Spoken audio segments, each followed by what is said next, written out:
In nomine Patris et Filii et Spiritui Sancti. Amen. Que bela esta missa da vigília da Ascensão. Apesar de toda a dor que sentimos nesta véspera da Ascensão do Senhor, e dor por tantos motivos, claro, primeiro porque Jesus não vai, mas essa dor da ausência do Senhor é maior quando nos deparamos com o cisma, e é maior a dor ainda quando vemos que esse cisma devasta a igreja. Meu Deus, onde estão os católicos? Onde estão aqueles que creem em Jesus? Mas eu dizia que é bela esta missa, porque além das rogações, tem também essa prece a Nossa Senhora. E são as nossas preces unidas justamente às preces de Maria que nos dão toda a confiança, toda a esperança. E nos fazem, ao despedirmos de Nosso Senhor, ou antes, ao sentirmos mais a sua falta. Digo e repito, sentimos mais a sua falta porque de fato Ele não está presente como estava aí nesses 40 dias. Imagina, os apóstolos acostumaram, depois da ressurreição, 40 dias a tê-lo consigo. Mas que dificuldade haveria de ser para eles depois, de repente, não tê-lo mais assim, invisível, sentando-se à mesa com eles, celebrando missa para eles. Então, realmente, deve ter sido uma coisa dificílima para os apóstolos. E por isso nos é difícil, com certeza, termos o Senhor ausente. Esta ausência do Senhor nos maltrata, nos judia. Porque queremos amá-lo. Eu nem digo que o amamos, mas queremos amá-lo. Mas essa dor, com certeza, é espicada, vai ao seu pico,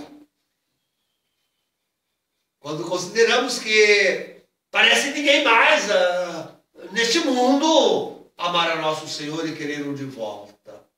E isso é um ponto importante. Parece ninguém mais querê-lo de volta. Ninguém mais anuncia o seu retorno. E ninguém mais, ao ser anunciado o retorno, se alegra. E sei lá se é por causa do medo da tribulação que já vivemos há tantos anos. Será que se é por medo do castigo que pende já sobre as nossas cabeças? E que castigo maior do que este cisma? E esta é de fato a nossa grande dor. E a nossa grande rogação com Maria nestes dias é pela Santa Igreja. E eu não digo mergulho, e não digo os cardeais, e não digo os bispos e os padres que estão teimando em não ver o cisma. Mas eu digo por aqueles alguns que se abrem ao Espírito Santo e, afinal, esperam em Deus. Resolvem resistir ao cisma. O que é resistir ao cisma? Resistir ao cisma é continuar sendo católico. Pronto.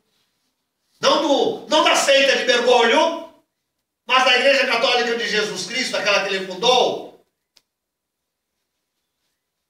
Tem tanta coisa, tanta riqueza nas leituras. E uma delas é justamente falar. Veja na carta, o apóstolo fala em apóstolos e profetas. Mas que profetas são estes? Alguém pensará que talvez o apóstolo esteja falando de Daniel, de Isaías, de Zacarias, dos antigos profetas. Não! Esses são os profetas cristãos. Os profetas cristãos. Alguém pensará, então são, sei lá, aqueles que preveem o futuro e aqueles nossos amigos profetas que estão aí. Não! Não! Esses profetas, sob esse termo profetas, Paulo está designando os sacerdotes, bispos e presbíteros.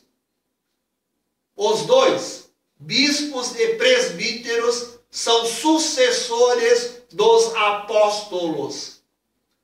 A Igreja Católica, muitas vezes, se pensa que só os bispos são sucessores dos apóstolos. Ledo engano. Eu também sou um sucessor dos apóstolos. E muito mais do que muito bispinho por aí, que saiu da Santa Igreja, não tem coragem de enfrentar o cisma, não prega mais Jesus Cristo, é comunista! Aqui no Brasil, a toda a maioria é comunista! Que bispo nenhum! Sou eu mais sucessor dos apóstolos, porque procuro, tento, me esforço, com toda humildade, de guardar a fé, a doutrina da igreja, a tradição apostólica. Estes são os sucessores dos apóstolos, bispos e presbíteros, que realmente guardem a fé, a existência já precaríssima, a existência precaríssima da Santa Igreja para o tempo presente. Está desaparecendo a Santa Igreja. E quanto mais o tempo passa, e menos se pronunciam bispos e presbíteros, mais desaparece a igreja. Mais estão abandonados os pobres fiéis. E mais estão todos entregues à mão do falso profeta que é Bergoglio, Jorge Mário Bergoglio. E mais estão sendo encaminhados para serem colocados aí aos pés do anticristo quando for apresentado. E olha que vai ser Bergoglio que vai apresentá-lo, hein? Olha que vai ser Bergoglio. Olha lá. Olha lá. Então, queridos,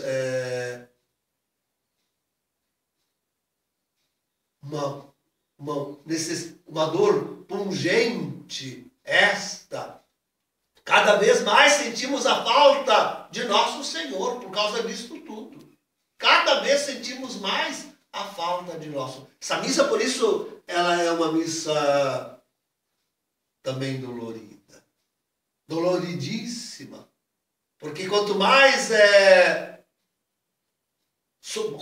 o sofrimento, mais a falta sentimos daquele único.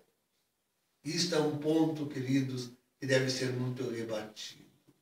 Não, a solução não virá de homens. A solução não virá mais de instituições. Não virá de governos. Não virá de políticos. Não virá de religiosos. Não virá de promessas de união de religiões. Não virá de Francisco, Deus nos livre. Não virá de nada. Não. Pode vir algum lenitivo. Aqui um, lá outro. Profeta, nesse sentido da epístola, que realmente guarde e incentive a guardar a sagrada religião. Aqui e lá, alguma comunidade, eu não digo paróquia, nem capela, eu digo comunidade, pessoas que se reúnem em torno de um padre fiel, de um bispo fiel. Bispo fiel, eu não sei qual é. O nome de quem eu vou dizer, bispo fiel? Eu não sei dizer o nome de um ainda. Sei dizer o nome de um, eu não me acordo o nome de nenhum, ainda não. Tem alguns aí que parece que um dia talvez, quem sabe, um dia vão ter força e coragem. Até agora eu não sei. Não sei dizer o nome de nenhum. Nem Ratzinger, nem Bento XVI. Não sei dizer o nome de... Até agora eu não sei dizer o nome de nenhum. Não sei mesmo. Não sei mesmo. De padres, a gente encontra até alguma organização, hein? Ontem ainda aprendimos que aqueles Denzinger, eu vou procurar ainda na internet, Denzinger Bergoglio, que é um grupo de padres que parece não ser ainda realmente querem guardar a fé católica. Então, digo, um grupo que se forma em torno de nós, esses poucos padres realmente católicos, que rompendo com Francisco e sua seita, rompendo com esse cisma, com esses cismáticos, queiram conservar a sagrada religião e a santa fé católica apostólica romana. Queridos, queria, na brevidade, apenas aludir a uma coisa muito... e que está presente nas leituras, lindas as leituras, e tão ricas mesmo, meu Deus do céu. Seria de debruçar-se sobre linha por linha, como às vezes gosto de fazer e meditar. Mas primeiro, de dizer que realmente, no meio deste cisma, manter a identidade e a fé católica é uma obra do Espírito Santo de Deus. Jesus subiu ao Pai e nos manda o seu Espírito. É só na força realmente deste Pentecostes que alguns ainda guardam a verdadeira religião. Eu olho para mim mesmo no meio dos meus, às vezes tão mais ilustres do que eu, tantos mais ilustres do que eu, colegas, e vejo, mas por que eu? Por que eu? E assim, digo que no meio deste número tão quase total dos católicos que debandaram da sagrada religião, atrás de Francisco e da sua seita, realmente só por obra do Espírito Santo. E essa obra do Espírito Santo é ele que vem realmente mostrar-nos as coisas futuras. Isto é, ele opera no coração destes poucos a esperança do retorno do Senhor. Aqui, este é o ponto. Coloca o Divino Espírito Santo na consciência destes poucos. Não é aqui. E aqui nós temos um mistério. Não é que todo mundo não esteja sabendo do que está acontecendo. Pode perguntar a qualquer um, em qualquer país, qualquer nação aí desse... nós estamos no fim dos tempos. Todos dirão, estamos no fim dos tempos. Não, acredito sim. Pode olhar aí, estamos no fim dos... Todos dirão, nós estamos no fim dos tempos. Pode ser católico, pode ser qualquer outra religião. Vão todos dizer, não, nós estamos no fim dos... com certeza estamos no fim dos tempos. Mas não basta dizer isso da boca para fora. É preciso ter a luz do Espírito Santo para reconhecer os sinais, os acontecimentos, identificar nos fatos que nos rodeiam os sinais apocalípticos e evangélicos de que tratam as Sagradas Escrituras como aqueles que precedem o retorno de nosso Senhor. Eis aqui a obra do Espírito Santo. E não por último lugar, esse de ver que houve um cisma. Não por último lugar, justamente este, de ver, porque o cisma é um dos grandes, um dos maiores sinais, já até um pouco do castigo. Porque fazer da grande Igreja Católica uma seita, perder a fé, não é de um dia para o outro, e não foi no canetaço de mergulho assinando a Amor de Letícia. Isso vem até, como digo e repito, antes do Vaticano II, vem com os assaltos dos inimigos da igreja que adentraram penetraram para dentro da igreja, vem do Concílio Vaticano II. Este sim introduziu solenemente o modernismo e o espírito de destruição da Santa Igreja para dentro dela mesma. E já Paulo VI, Paulo VI, hein? Papa conciliar. O que fez João 23? O que fez João 23 para o concílio? Anunciou, convocou, assistiu a primeira aula, a primeira assembleia sinodal, conciliar, mas já no interregno desta morreu, não fez nada. Não fez nada. O grande Papa do concílio foi o seu sucessor, Paulo VI. Pois não sei por que castigo divino, este mesmo teve que dizer e denunciar que a igreja estava sucumbindo. Ele ainda não sabia dizer, mas que ignorância! Ô Paulo VI, que ignorância é esta tua? Não viste que era o Vaticano II? Que tinha aberto as portas ao demônio, não ao Espírito de Deus? E o nosso Bentinho XVI, só agora, em maio agora, desse ano agora, muito timidamente, muito debilmente disse alguma coisinha que o Vaticano II, tanto prejuízo depois do Vaticano II. Que tanto prejuízo! Derrubou para a Santa Igreja e tu, Bento XVI, foste um dos grandes que o promoveste. Reconhece-o! Aliás, tu dissestes isso com galardia, já o afirmei aqui, no teu último discurso, depois da tua renúncia aos bispos reunidos, aos teus padres reunidos lá em Roma contigo. Como se fosse grande coisa ter feito o que tu fizestes. Desfaze agora! Tenha hombridade, força e coragem de reconhecer que aquilo não foi bem. Não assim tão debilmente, tão fracamente que o mundo nem chega a ouvir. Tu tem que ser mais forte, hein? Tem que ser mais forte porque tem que enfrentar Francisco, o falso profeta.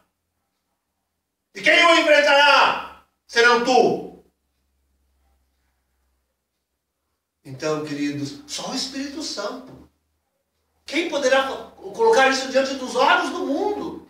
Dos olhos desses homens de igreja, desses profetas, bispos e padres? Quem colocará diante dos olhos dos sucessores dos apóstolos, que somos nós, que sois vós, queridos colegas? Quem colocará isso, senão o Divino Espírito Santo de Deus? Mas que desafio, eu vou encerrar logo, mas que desafio, queridos, essas leituras de hoje. Porque mostram primeiro todo o amor de Deus de nos dar todos os dons. Essa união de Deus com Jesus Cristo e deles conosco, meu Deus, que coisa mais grande, mais bela. E é um grande desafio. Porque nessa missa da vigília, justamente percebemos como Deus nos quer grandes. E como para o nosso tempo. E aqui ajude-nos o Divino Espírito Santo a bem discernir. Porque é difícil de ver isto. Porque nós estamos todos enlameados por esta modernidade. Nossa vida está toda distorcida por esta modernidade.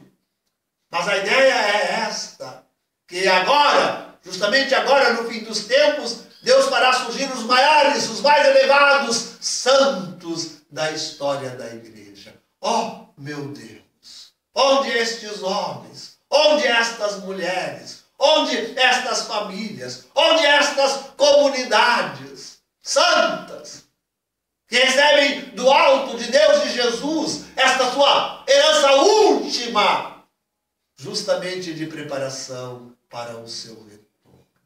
Ó Senhor, pela intercessão da Virgem Maria, dá-nos da abundância deste Espírito Santo. Que Jesus, nosso Senhor, subindo ao céu, nos prometeu regalar. Em nome do Pai, do Filho e do Espírito Santo. Amém.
Dominus vobiscum. Et cum spiritu tuo. Oremus.